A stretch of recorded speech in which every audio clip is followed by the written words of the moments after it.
What's up, guys? Tomahawk here, and welcome back to another episode of the Minecraft survival games. Today we're playing on SG2. You guys already know this is my favorite map, and you guys might be questioning, oh my goodness, Tomahawk, this isn't Redcraft, this isn't shaders, you promised you'd bring those back. What's going on, man? Why are you doing that? And to the one person who is absolutely freaking out about that, I'm sorry, but I'll give you two good reasons for it right now. The texture pack that I'm using right now isn't Redcraft. It's actually Infinite. It's a 16x16 texture pack that was created by none other than the Finn's Graphics himself. You guys don't know Finn. He's the person who made my YouTube banner, and he did a bunch of my thumbnail templates. He's a good friend of mine, and he's really just overall. I'd consider him to be just an awesome person. Also, this person appears to be also going to Pink House, Vixeled over here, so I am gonna have to find a way to kill him. Right now, it doesn't seem that he doesn't have, it seems like he doesn't have a weapon. There are no chests around here that offer weapons, so I'm actually just going to have to be much, much faster than he if I want to get the items out of Mr. Pink House. I've gone down into the depths, come here, grab a sword, now I'm able to fend myself off, grab the tier 2 that's chilling right here, and we're good. So yeah, I'm using Finn's texture pack because I wanted to show you guys what it looks like. Maybe you guys want to go ahead and pick it up for yourselves. It's absolutely free. I think it looks pretty cool. It's a little bit more of an artistic style on Minecraft that many people haven't seen. I think it's pretty cool. The second reason as to why I'm not actually using Redcraft and shaders right now is because I was getting some weird error earlier on when I was trying to record. I was trying to record with Infinite and shaders earlier, and for some, well, actually not Infinite. I was trying to record with Redcraft and shaders, and for some reason I was getting, after about 2 minutes of recording, I'd crash. It would give me error code 8, and then I tried looking on NVIDIA's website to see what error code 8 was, and a bunch of people who had used Minecraft and were trying to, you know, get the, get rid of the error code. Some people said it was a VRAM issue. Other people, okay, I don't actually have sticks, so I'm gonna have to go find some sticks. Other people said it was some other issue, and really it was just, it was a bunch, it was a big, no, I didn't mean to say that. It was a big, cluster of different answers, so I haven't actually found the resolution to that problem as of yet. So if you have used shaders in the past and you've tried recording with it and you've gotten an error code 8, you know, you have the same problem that I have, let me know if you find a solution to it, because I'm looking for a solution to it to myself. Also, if I do find a solution to it and there's other people in the who are watching who would be interested in finding out the the solution that I found, I'll be sure to tell you guys in the next episode that I bring back shaders, obviously. Also, there's a chest right here that I forgot how to grab. I think right there is how you grab it. Is that really out of view now? This chest used to be obtainable, I know that much. But it doesn't seem to be obtainable anymore. That's actually really interesting. Still don't have any sticks. But anyway, with that out of the way, I'm going to tell you guys a story. Haha, stories, yep. So last weekend, I decided that I was going to go camping with a bunch of my friends. The only person you'd probably recognize out of the group of friends is probably Thomas. I went with Thomas, Drake, and a bunch of other people. Drake's another one of my really close friends. You probably expect to see him on streams in the near future. He's a really funny guy, and he's awesome. I'm digressing. So we decided to go camping at Canyon Lake, which is a lake that drains into Lake Elsinore, if you guys have heard that lake. It's in California. And we went this last Friday. And, of course, we decided to go on a day where it's extremely cold. It was super, super cold. Like, on a scale of 1 to 10, it was cold. All right? It was like 35 degrees outside. I wasn't handling it very well, and it was kind of freezing. So we get there around 5:30, which is, sunset time. And we get there, and we don't have a fire pit. I actually have wood, and I have wood. No, I had some firewood left over from a previous bonfire that I had done at the beach, because something that you do in this city is, you throw bonfires. And so we brought the leftover wood, and we didn't have a pit to do it. So what my other friends were going to do, a bunch of girls, they were going to go pick up another one of our friends who was going to go camping with us, and alongside that, they were going to go pick up a fire pit that we can use to warm ourselves in the middle of the night. So during the time in which they were gone, which was around 2 hours, it was just Thomas, Drake, and I messing around, and just having ourselves a good time, just messing around around the lake and stuff like that. And one of the things that we did, which I suggest anyone does if they live by a lake, is there was a dock. Well, there's multiple docks, but one of the docks that went out onto the lake.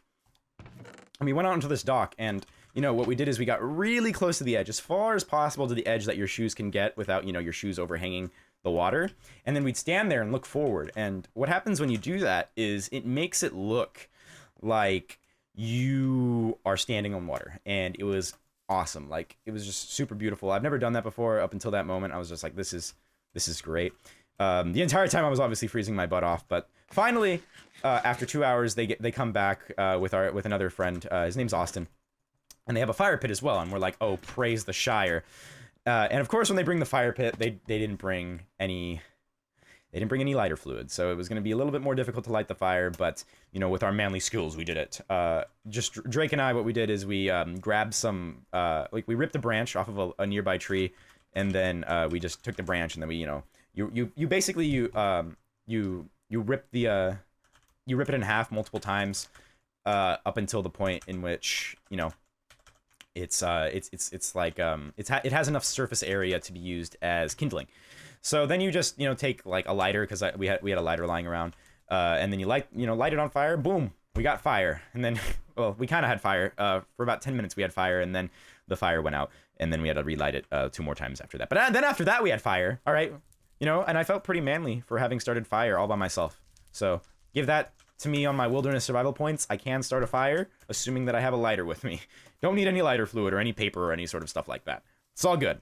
So one in the morning rolls around. We're still awake, and the guy Austin, who I had never met before, was like, "Hey, let's go break into the dam and go look at the dam." And no, everyone else was kind of falling asleep, and I was just like, "Yeah, sure, man. I'll go with you. Why not?" And it just so happened that we were parked, like, our little campsite was directly next to a fence that, if basically behind the fence, there was a road leading up to the, you know, the Lake Elsinore, the Canyon Lake Dam that drains into Lake Elsinore. And there was a fence guarding it. And so we're like, oh, how are we going to get past this? You know, there's barbed wire over the top of it. You know, how are we going to get past it? So Austin walks down to the water.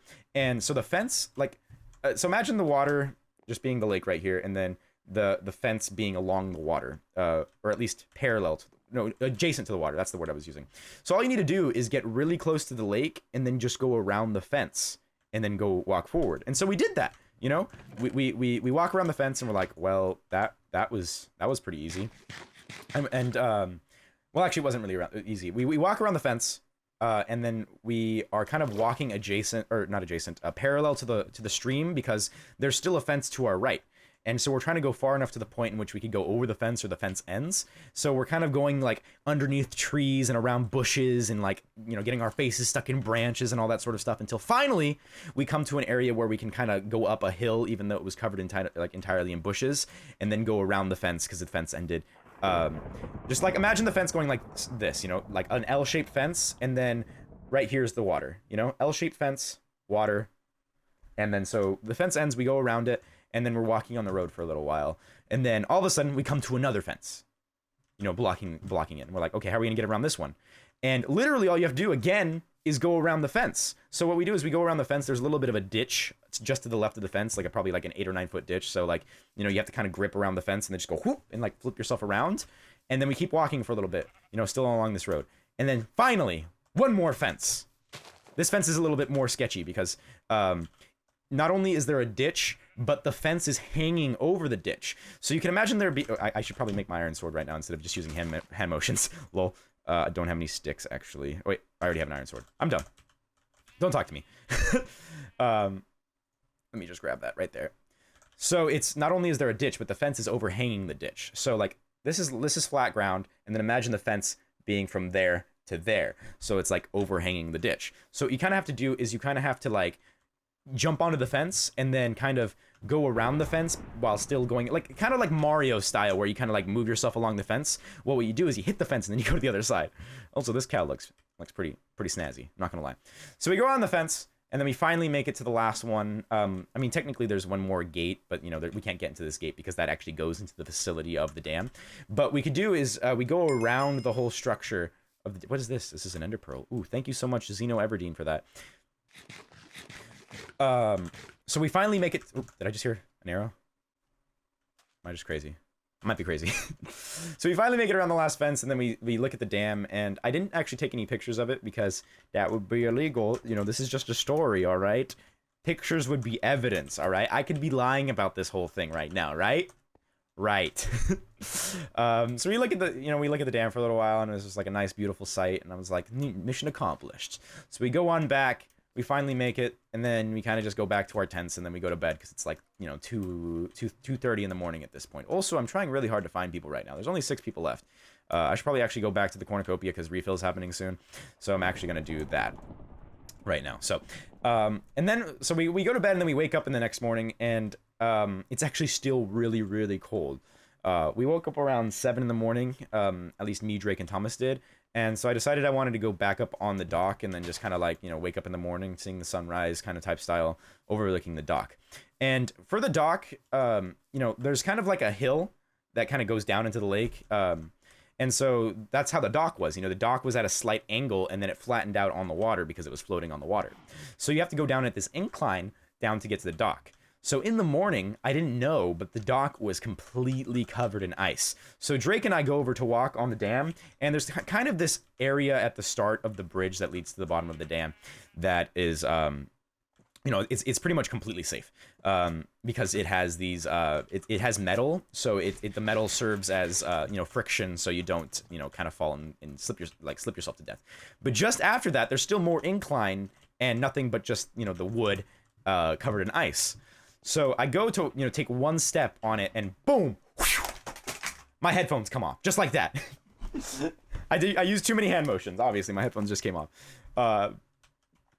So I just whoosh, and I slip, and I go all the way down. Thankfully, I didn't slip and fall into the water. I was kind of able to toboggan myself on my butt to land at the flat part of the dock, and I sit there and I stand up. I'm like, oh, I'm safe. And then Drake's like, "Are you okay, man?" I'm like, "Yeah, I'm okay." And then I kind of have to do this kind of penguin walk up the slanted angle, kind of penguin walk, kind of sprint almost up the angle, up until the point in which we finally, I recovered, and I made it back up to the top, and I grabbed Drake's hand, and he pulls me up, and then we wait for the ice to melt before going back on the dock, and it was really funny because you could actually see my, when's the freaking refill gonna happen? You can actually see my butt print marks and like the slide marks after it happened. So like an hour later, when everyone else wakes up, I told them about it, and they go to the dock to see if it's still icy, and of course it's not, because the ice melted at that point, but they could still see my butt marks, and then I could hear them from like I'd say 100 200 meters away. They're like, "Ha!" And I'm like, "Yep, they found it, they found my marks. That's embarrassing." I found that really funny. Okay, so right now we're chilling. Right now we apparently have a total number of 4 players alive, which means we are 1 person dying away from going into deathmatch. I'm really hoping that I'll win this game. I am in a pretty decent position, as far as weapons, golden apples, and arrows go, so I'm actually pretty excited about that. The only thing that can make this a little bit better is getting 1 more diamond off of this refill, and then, making the diamond sword, and then we probably have an actual real decent chance at winning the game, as long as we don't get cleaned up or we don't get double teamed by a couple people who are out there. I thought that was a person for a moment. Just a sheep. Just a sheep. There we go. There's the refill. All right, so I'm going to have to go ahead and grab these chests. While still being weary of people trying to come back to the cornucopia, I know there's probably going to be a couple people who are going to want to find their way in. That's how it always is, obviously. But I just need to find the diamond, and there it is. I'm going to go ahead and craft myself the diamond sword, and then guard the area really quick, make sure no one's around. No one seems to be around. That's nice. Grab myself another flint and steel. It's always worth grabbing the flint and steels. And a boat, just in case, I could always escape via water. Why not? Nothing there, just some iron stuff. I'm trying to see if I can find maybe a couple more diamonds, We don't want anybody else coming into this cornucopia and then grabbing diamonds for a diamond sword. That would be a little ripperoni. Let me make sure there's still no one around. Kind of scared. Kind of don't want to just get ripperonied by some Randy that comes and gets me right here. Okay, so we got all that stuff. I'm gonna go ahead and make my way to Pink House, see if I get some more diamonds. Maybe I'll find someone along the way, but right now, does not seem to be anybody at the cornucopia. I don't have a flint. Another thing that could probably make this a little bit easier for me is having a fishing rod. I probably have seen a fishing rod in a chest right now and passed it up, and there's gonna be multiple people in the comments saying, at 2:45, you forgot the fishing rod, and I'm gonna be like, shut up, okay? People make mistakes. I don't know if they reintroduced mob spawning, but I have seen a couple mobs this game. That's actually pretty weird. I know, like, almost 2 years ago, they removed mob spawning in SG. Maybe it's a glitch on SG2 where it's back, or or something. I know MCGamer has a lot of glitches, like SG3 is probably still broken. Okay, there seems to be a person here. I'm gonna go in for the kill. Here we go. Coming in. He doesn't see me. Come here. Come here, bod. Get out of here. You're done. Got him. All right, there we go. 60 seconds until deathmatch. He had a diamond, so let me grab that. Oop, he also had a fishing rod, so I'm gonna go ahead and pick that up as well.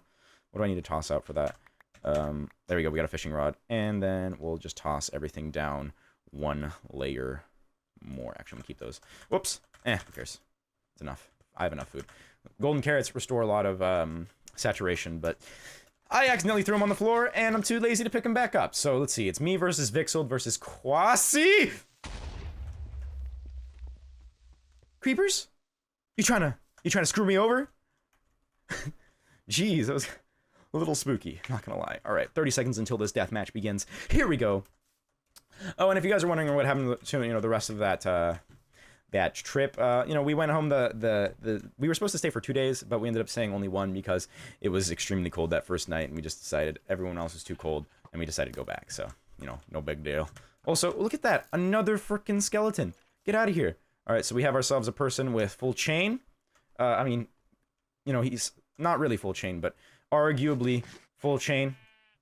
He's gonna eat a golden apple, so he does have extra hearts, but I also have extra hearts here. Let's see what this Vixeld guy has. I don't actually see him. All right, so he's right there. He's got full iron armor, or that's the Quasi guy, actually. All right, here we go. Ooh, come here. Your bod's mine, man. Your bod's mine. I also have, I like this texture pack because it has the charge bow. You can actually see how much damage your arrows are going to do before they actually do that damage. So that's actually really interesting. Also, how am I not actually murdering you right now? That's a real good question. Can you stop trying to clean them up? All right, I'm going to have to run away here just for a moment. Just for a moment. So I can eat this golden apple. I'm actually going to eat 2 of them. There we go. Going in. Let's see, this guy's running away right now, so that means he's probably low on health. I'm gonna go in for the cleanup on both of them. Here we go. They're about to take damage here. And Vixeld for the finish! For the finish! Got him! And there it is, guys. We won. Thank you so much, guys, for watching this episode of the Minecraft Survival Games. Let me know what you guys think about it in the comments down below. Tell me any camping stories you might have, you know, some interesting. And you know, I'll read it. If you guys reply, I don't know. Anyway, guys, thank you so much for watching this episode, and I hope you guys have a nice day, please.